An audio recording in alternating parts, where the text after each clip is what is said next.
एक छोटी सी स्टोरी है, प्लीज पूरी जरूर सुनना, अच्छी लगे तो लाइक कमेंट शेयर करना। शादी के 3-4 महीने तो सब कुछ ठीक था, लेकिन जैसे जैसे टाइम निकला वो प्रेग्नेंट हुई, चीजें खराब होना शुरू हो गई। सास के साथ रोज कहा सुनी और पति से भी शिकायतें होने लगी। अब उसे ससुराल पक्ष बहुत खराब लगने लगा था। सारी बातें वो मम्मी पापा भाई बहन सबको बताती थी। जब पानी सर से ऊपर गया तो पापा ने कहा कि तू ऐसा कर, कुछ दिन के लिए घर आ जा, तू कुछ दिन यहाँ रहेगी तो उनका दिमाग भी ठिकाने आ जाएगा। इतना सुनकर लड़की ससुराल से पीहर आ गई। 10-15 दिन पीहर में रही तो पति ने उसे बुलाने के लिए फोन किया, लेकिन उसने मना कर दिया। कुछ दिन बाद पति उसे घर पे उसे लेने के लिए आ गया, फिर भी वो अपने पति के साथ नहीं गई।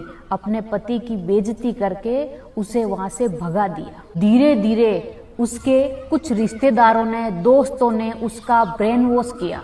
उसे बोला कि अगर तू खुश नहीं है तो तू तलाक ले ले, तेरा पति ठीक ठाक कमाता है, तुझे अच्छा खासा पैसा मिल जाएगा। इन सब बातों से भ्रमित होकर लड़की कोर्ट गई और लिखा कि मेरा पति शराब पीकर मुझे रोज मारता है और मेरे ससुर मुझे गंदी गंदी गालियां देते हैं और एक दिन मुझे मार पीट कर और नंगे पैर और एक जोड़ी कपड़ों में मुझे वहां घर से निकाल दिया। पति ने उसे कई बार समझाने की कोशिश की कि इस मैटर को हम दोनों बैठकर सुलझा लेंगे, सब ठीक हो जाएगा, लेकिन बहुत कोशिश के बाद भी लड़की नहीं मानी। कोर्ट में केस चलता रहा और उम्र बढ़ती रही और उधर बच्चा भी पैदा हो गया और वो भी धीरे धीरे बड़ा हो गया और लड़की भी आज 32-33 साल की हो गई। कुछ सालों बाद कोर्ट में जजमेंट की बारी आई और दोनों को तलाक मिल गया। लड़की को 5-10 लाख रुपए की एलिमिनी मिली और वो लेकर अपने पीहर चली गई। आज उस बात को लगभग 10 साल हो गए और लड़के की शादी तलाक का केस खत्म होते ही हो गई।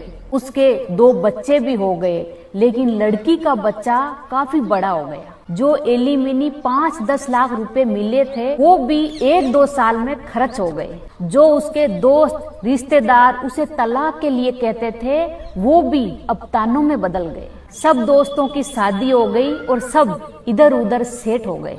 मम्मी पापा की डेट हो गई और भैया की शादी हो गई और भाभी उसे रोज बुरे बुरे ताने मारती है और वो 10,000 में एक प्राइवेट स्कूल में टीचर है और वहाँ सब लोग उसे गंदी नजर से देखते हैं। और आज उम्र 40 साल हो गई, सर के कुछ बाल सफेद भी हो गए और अब कोई शादी नहीं करेगा और उसे ये समझ भी आ गया कि जल्दबाजी और किसी के कहने पर कभी रिश्ता नहीं तोड़ना चाहिए, पर अब कोई फायदा नहीं। अगर थोड़ा सा एडजस्ट करने से रिश्ता बचता है तो जरूर करना चाहिए। अगर आपको ये कहानी अच्छी लगी हो तो लाइक कमेंट शेयर जरूर करना और कमेंट करके बताना कि आप कहाँ से देख रहे हो।